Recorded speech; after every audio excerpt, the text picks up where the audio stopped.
Hey guys, to another episode of Rewind with Besa. Today's actually a really dope interview. I've been wanting to interview him for a minute and I finally got my wrist. You know, manifestation is a good thing when you do it right and you actually work, okay? We got the Rain Man, Shawn Kemp himself in the building, literally right here at iHeartRadio, okay? So look, we're going to bring him in as soon as we jump into this intro.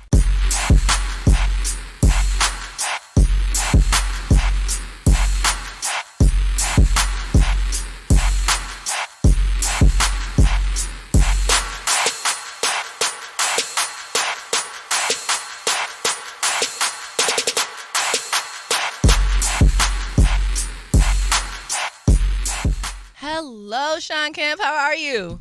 I'm well. How are you? Good. Real quick, do people really walk up to you and be like, "It's the Rain Man still"? Absolutely. And do you love that still? I mean, Or have you just gotten used to it? identification. Yeah. So you got to roll with the punches. I think. I learned early on. You treat people like they treat you.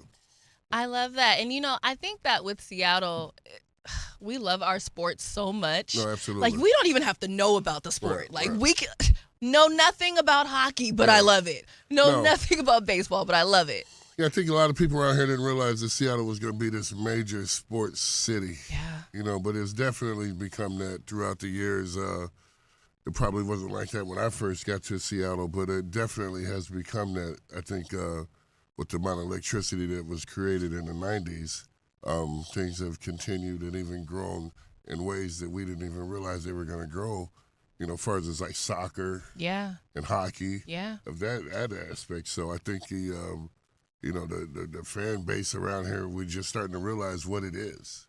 And I think that just speaks to so many things of what this city is. I always tell these people that our city is a big melting pot. Right. It's like whatever you thought Seattle was, it's that and like about 5 or 6 other things. Yeah, Maybe it even is. 10. It is. I mean, it's such a strange city, because there's so many, there's so much smarts to this city, and then the cities have so many struggles. Yeah. And I guess it's like a lot of other places. You got to be able to balance this out, or else you'll start to struggle in life. And that's what this is all about. It's about balance, man. Being able to balance your work and your lifestyle together. Yeah, man. And this is like a random thought. And I feel like you were one of the players that came.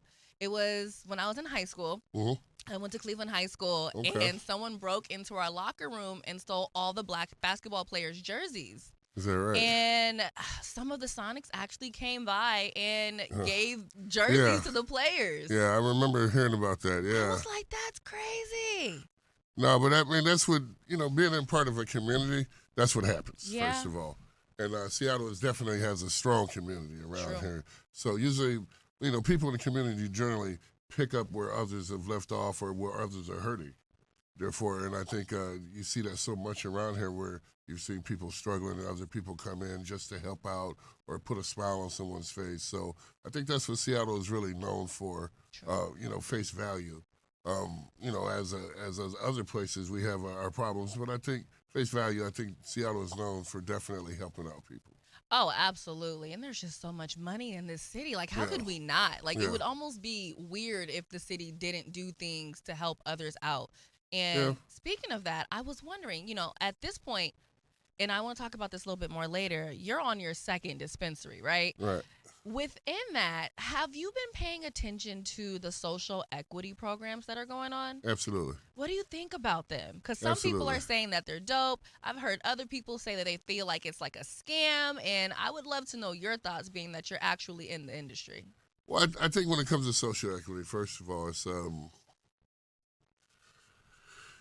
some people are going to have this opportunity to become store owners, and this is such a tough situation because if you allow a person to become a business owner in something where they don't have much experience or much support, they're generally going to fail. Mm-hmm. They're generally going to fail. So my concerns is that some of these people may have these licenses, but they may not know exactly what to do with it for it to last for a long period of time. It was one of the reasons why I took my time getting into the cannabis business. When the cannabis was legal, I didn't just jump into it. It's about the relationship and the knowledge and working with the people who can teach you things. And I think that's why I waited. I really wanted to work with somebody who was going to teach me some things that could last for a long time. Mm-hmm.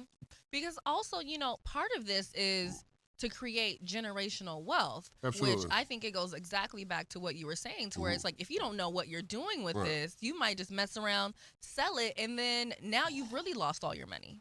No, absolutely. And I think, like with myself, I, in the state of Washington, you can have 5 stores. Mm-hmm. You're allowed to have 5 retail stores as an individual. And, having 3 stores left, I think I would probably be patient on my buying any more dispensaries and to wait to see if some of these people who would get some of these social equity licenses maybe would want to team up with me, because I would love to help some of these people out who would get those licenses to make sure that they had that generational wealth. Yeah. And I think that's something we could help out. So, there's a lot of do's and don'ts to it, but absolutely, I think that's, when it comes down to those licenses, man, you really got to have your things in order for you to make progress. That makes sense. And, it's one of those things where, from what I heard, it's so much money that comes in to where you could really fumble a good bag if you're getting those millions in and you don't know what to do with it. Well, absolutely. And I just said, but also the laws. I mean, these licenses can be taken away from you breaking laws or doing some things that are, not on paper. So you have to be really, really careful, make sure things are in order, make sure that things are done right. There's so many taxes that's involved with this. You really have to have a great team. It can't be one individual. It has to be a great team. And I think that's why, like us at my company, we all know our roles. And that's what we focus on. We focus on our roles, and then that way we can make something good happen at the end. I actually was watching an interview, and I want to say it might have been one of the interviews for your new Soto store. And I want to say it was like a co-owner or something of that nature. He basically said you all work your way up through the company to where it's like you start from the bottom, Absolutely. and then you work through just about each and every level, so that way you understand the whole business, which I think is amazing. Yeah, no, absolutely. I think that's what we do, man. We try to bring people in, and we start them down at the bottom, and they as a bud tender, and you work your way up. I mean, that's how you gain your stripes. Absolutely. It's also a different kind of appreciation because, I actually started on the street team here. Right. So I started in 2015, carrying the tents, setting up the tables, being outside, doing all that, to where now I'm on in 5 different cities. Right. So it's like there's a different appreciation, I think, for any company that you work for when you know that you really started from the bottom and had to grind, work, learn, actually be mentored, be willing to be told, okay, you could have done this better. Okay, I actually need you to brush up on this a little bit and not always get your feelings hurt. Well, absolutely. And I think that's part of the grind of business that some people have and some people don't have. True. And, and it's just so true, man, is how bad do you really want it? If you're really willing to learn and listen, you will, take the time and go through some of those measures. If you get impatient and you don't, then sometimes those things won't work out for you. A lot of people quit. In this business that I've been in, I've only been in it just for a few years, but I can tell you this. I mean, if you really handle your business, these people grow, and they grow really quickly. And I've seen it happen. I've worked with people, and even including myself as a guy who came in who was owning a small percentage of a store, who now owns a big percentage of a store. And that's how it works. You want that education on how to do certain things, and you want the appreciation for the people that you work with also. I love that. Now, your new store, the original one is in, I guess you would call that Belltown area? Yeah, it's at Belltown. It's kind of first and Denny area in Seattle. It's it's the lead way going right into the Climate Pledge Arena. It was something that I had thought about. We thought about when we put that store there, is that we had the Sonics in our mind, thinking that one of these days that that team is going to be coming back, and we definitely wanted to be close to the stadium. Maybe not right next door, but close to it. And the second location is in the Soto district. And when you're doing these projects, sometimes the one thing that you want to do, they always say location is everything. you got to have good parking.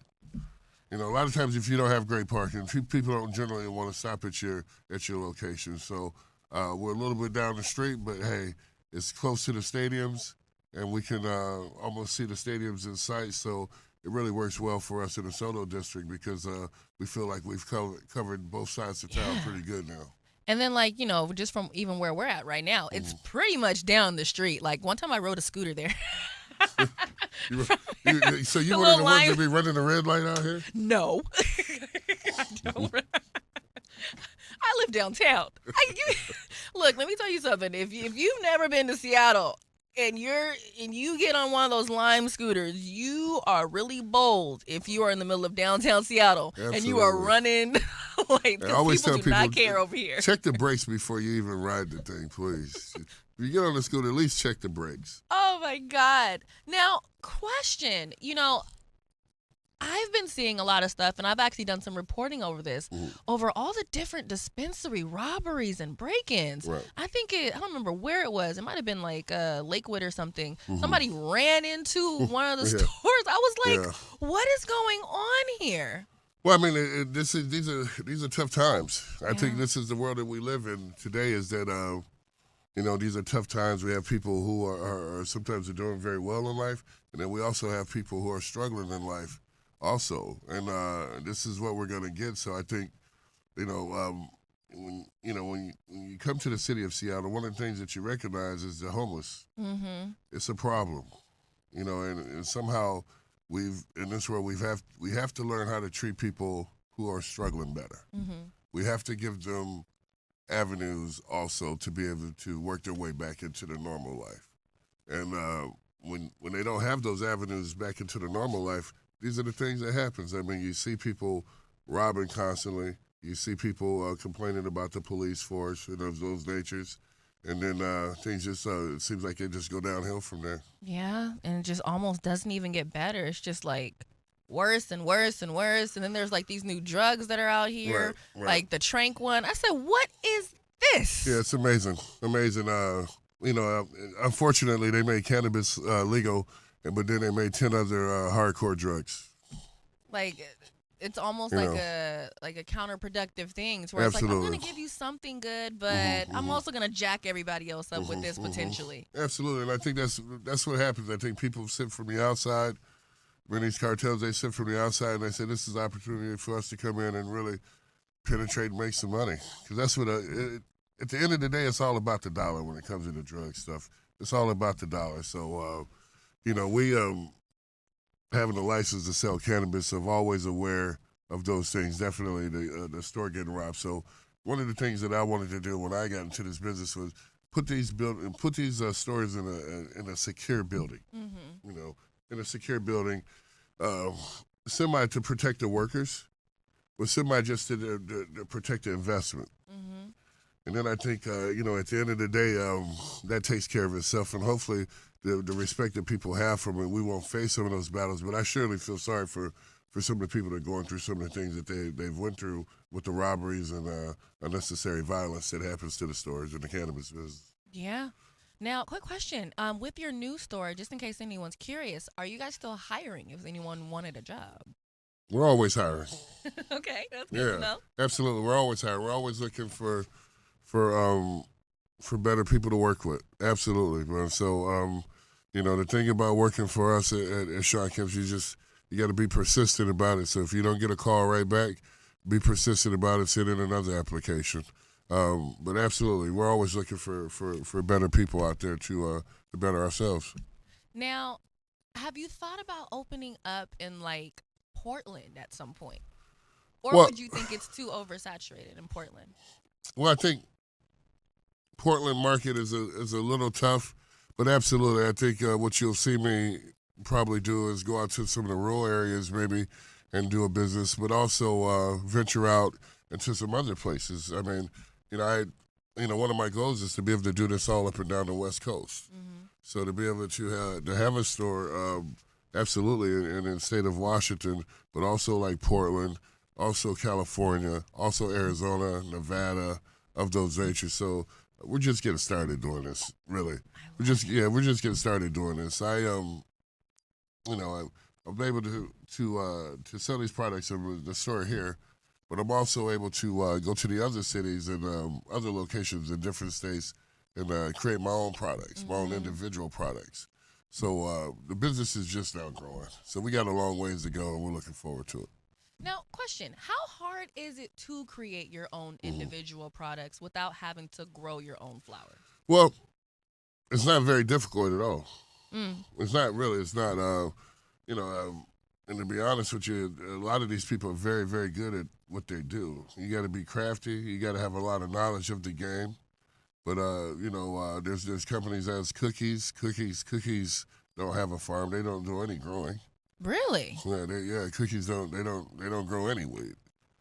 No, they are a packaging and a manufacturing company who go through sources to buy their cannabis, and then they're able to make things happen by being creative on their designing packages, and just being very, very active social media wise. So it's like very much so distributor type things Absolutely. Or vendors, if you will. Absolutely, they're like the king. They're the king of it. So they do absolutely no growing. Now, what would you say is a huge misconception of owning a dispensary? Well, the huge conception is that people don't realize there's so many laws. Like you were saying, yeah. Absolutely. They just think they can open up and... Yeah, and I think people think sometimes that you have this free range of doing things your way, but you really don't. There's so many laws that you have to abide by. And even me, I have to be careful even accepting product from people. So, there's so many laws that you have to abide by. Makes this tough at times. And you really have to stay active and have a good notion with the public and have people coming in out your store, because some of, like I was saying before, some of these weed stores won't make it because without the public's input coming back and forth and buying product, the business is not going to survive. Yeah. And that's why your business plan has to be on point, and everything that you do, from your business plan to your to your counting your products, to following the laws, to your taxes. There's just so many rules. I didn't realize there was so many rules, but you have to make sure you buy these rules because your license can be in jeopardy. Like at any time? Absolutely. Oh, my goodness. I've seen guys lose their license for doing, really, some careless things. So definitely, you can lose your license. And, losing your license is losing your money. That part. And we don't have time for that in 2023. Like, did you recently see the price of eggs? Like, I don't know what's coming next, but Well, I tell you what, they say the price is going down, so that's what they're saying. So this is probably a good time for maybe it's just people to stuff start that I buy. Researching these prices out there. My stuff be expensive. I'm like, it's how much for this vape? Lord. But it's all right. Random question. Have you ever thought about going into like the shroom business, since that's now starting to become a whole new world, and people are saying that it's not as saturated as cannabis, but there's a lot of money in it? It is, and I know people love those shrooms, man. And me, I've never taken a mushroom. I haven't got to that point yet, but never say never. But I haven't taken one yet. But I think I think people need to do a lot of researching when it comes to that. Just make sure you know what you're ingesting in your body. What's up, everybody? Me and Besa, my girl, we had to pull up to Market Street Shoes once again, y'all. And we do this every season. We have to get the new shoes, the new boots, and this time I even got a coat. Yeah, no, you did walk in without a coat. I really I'm glad did. You found one. But their boots were on point. Yes, the boots, the bags. I even grabbed a flannel. Yeah, you did. And I was able to get some hats and everything. I was really impressed. And I was impressed because, of course, I got those white boots that you guys see me wearing everywhere these days. Yeah, no, I look at your white boots and I'm like, darn it, they only have one pair. Me and Besa wear the same size. Of course, every time we walk out with several bags in hand. Several bags and sometimes even a backpack, you guys. Make sure you check out Market Street Shoes. Yeah, please check them out. Where they go, Besa? Ooh, 2232 Northwest Market Street, Seattle, Washington. we were talking about the city getting a basketball team again. What type of heartbeat do you think it would add to the city once it came back? And better yet, we get another team. Would it necessarily be the Sonics? Yeah, it's going to be the Sonics. They kept the name, they kept the history of the Sonics. So it's going to be the Seattle Supersonics. The colors are going to be green and gold. The team is going to come back. It's just about things working out for the NBA, and then they're making an announcement. I actually think it's probably the TV rights deal is what they're waiting for. Oh. So, NBA is smart about their business, so I'm sure once their TV agreement is figured out with the collective agreement between the TV station, the cable stations, and the NBA, I think that would probably be the right time for them to say, hey, we're going to bring in 2 new teams. And that's what we're hoping that they name, and they say, like Las Vegas and Seattle. Yeah. I think it's in our face and we don't really see it at times also. And what I mean by that is that when you see a guy by the name of LeBron James, when you see him say he wants to be an owner of a team, and here's a guy who's just broke the record in scoring, well, I would imagine that he will probably be the owner of a team. I mean, he's created great wealth for himself as an individual and his family, and I wouldn't be surprised if he wasn't the owner of the Las Vegas team in the future. It wouldn't surprise me at all. And but I ask myself too at the same time, well, he can't play and own a team. so I think I think something's going to have to give, and I don't know how many years LeBron wants to play, but I think I heard in his interview when he broke the record, he said, he still had a couple good years left. So I think, if he probably won another championship or something like that, he would probably be ready to retire. Have you talked to any of your former teammates about getting a team and coming together and doing that yourselves, or? Absolutely, and I can tell you, I can't tell you everything, but I can tell you this. When it comes to the Sonics, things are getting lined up pretty good, and they haven't announced it or anything of that sort, but I'm quite sure they know who's going to be the owners and around this area. I think it's not a hidden secret with some of the guys that have really done well in this area. So I think you'll see some players own part of the team, but also you'll see guys like myself still wanting to do something with the Sonics once they come back to carry that tradition around too. Well, shoot, I never made it to one of the games, so I will be there. No. As soon as this opens, I am pulling up. I don't care if I move out of city. I am going. And man, we got this beautiful arena down here at Climate Pledge. Only thing they're missing is a team at this point in time. Yeah, they really have the whole locker room and everything already. Yeah, absolutely. And I think we're here in Seattle. We're ready, but I don't think they're quite ready in Las Vegas yet. So hopefully once they get their building and everything start to going in the right direction, hopefully it'll be an announcement. That's what I'm hoping so. So, generally the way that they do this, we'll wake up one morning and they'll say, hey, we got 2 years until opening day, as they did the hockey team.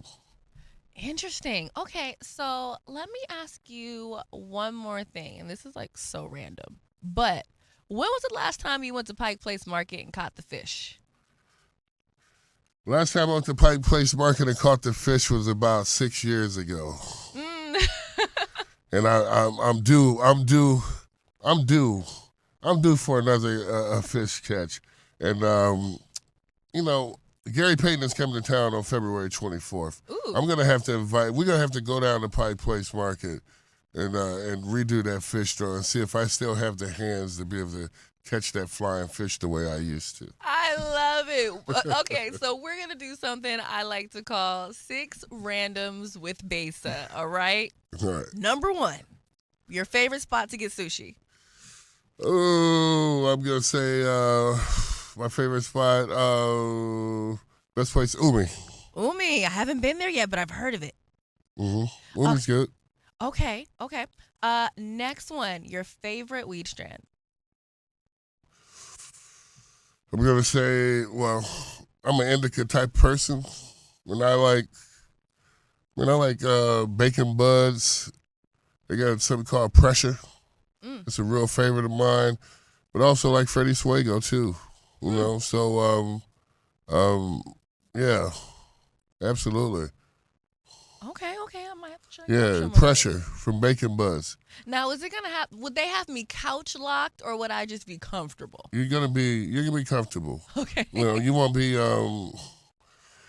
sleep. You won't be in the couch. Okay. You'll be sitting on it. And I might just turn on Netflix real quick and be like, you know what? Let me just make sure I have my water over here before I even try this.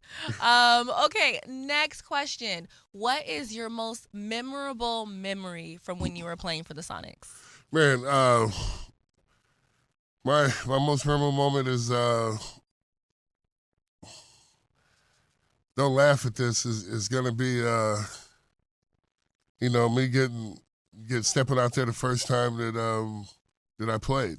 You know, the first time that I played, I was only 18 years old, so it was a big deal. I mean, it was a big deal for me, a big deal for my confidence, and I had these bubble guts, man. It was just like, I was feeling, you're feeling so good about things, but then you realize that I was like the 13th man on the 13th person on the 13-man roster.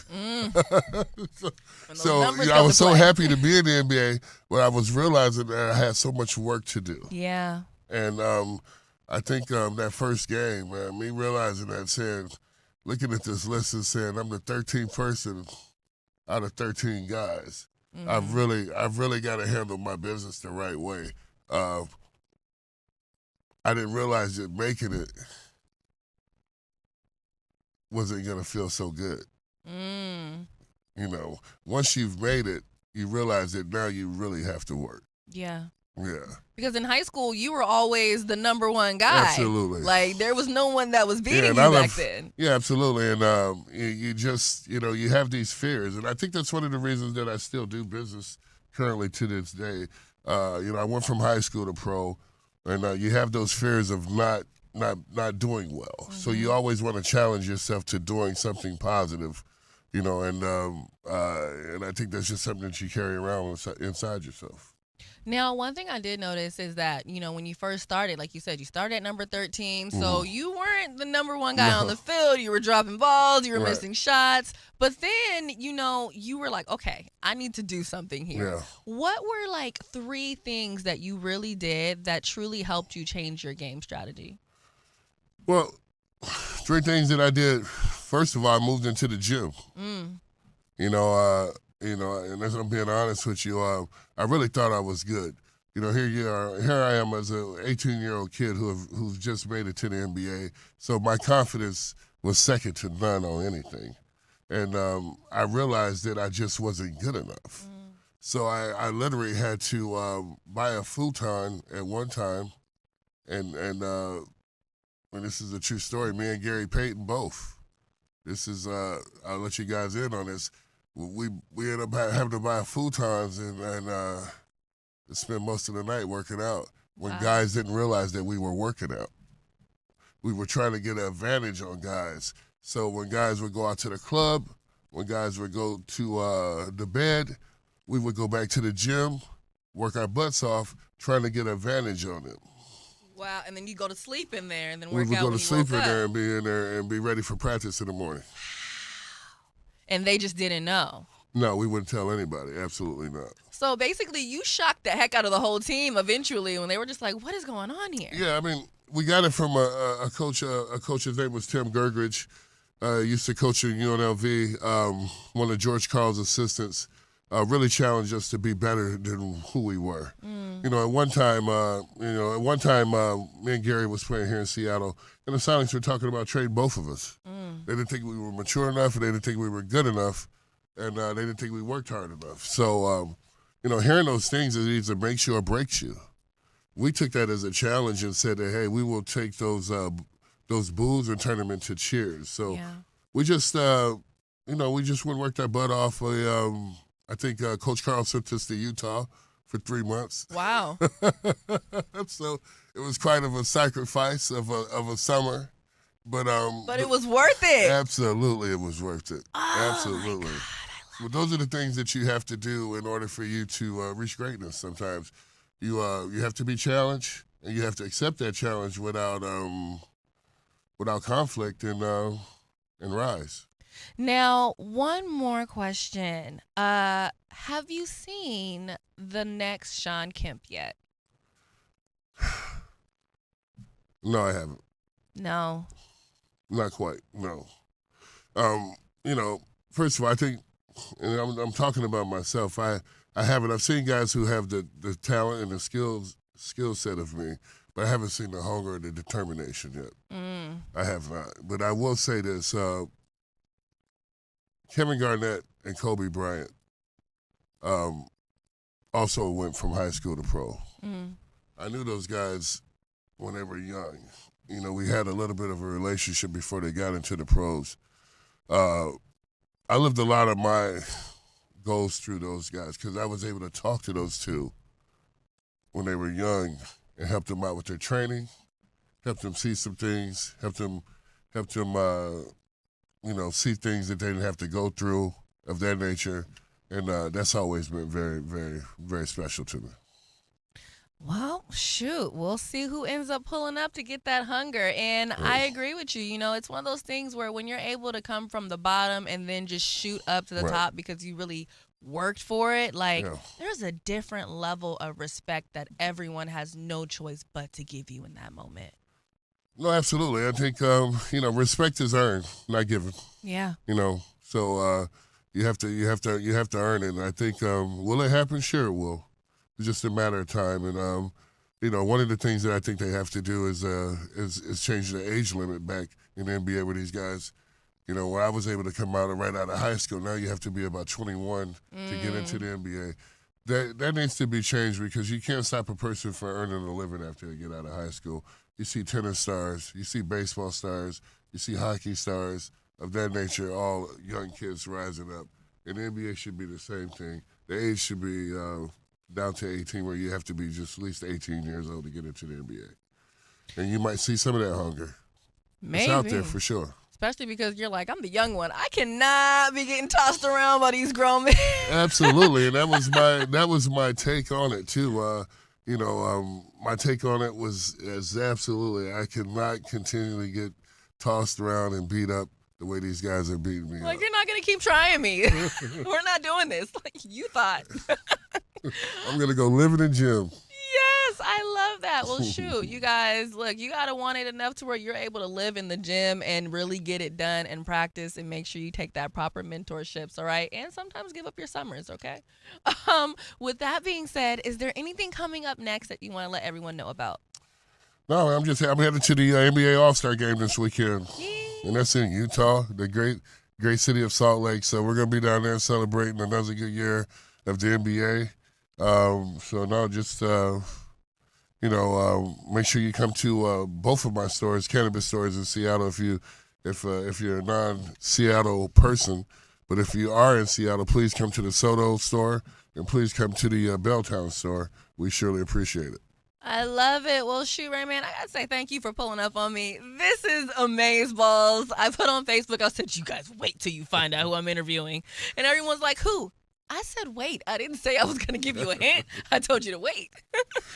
Thank you. It's been a pleasure. Of course. Well, shoot, you guys, you already know what I'm going to say. I hope that you enjoyed this interview. I hope that you learned something or even got inspired. But, of course, until next time, look, I hope that you have an amazing rest of your day. And, of course, keep that energy high.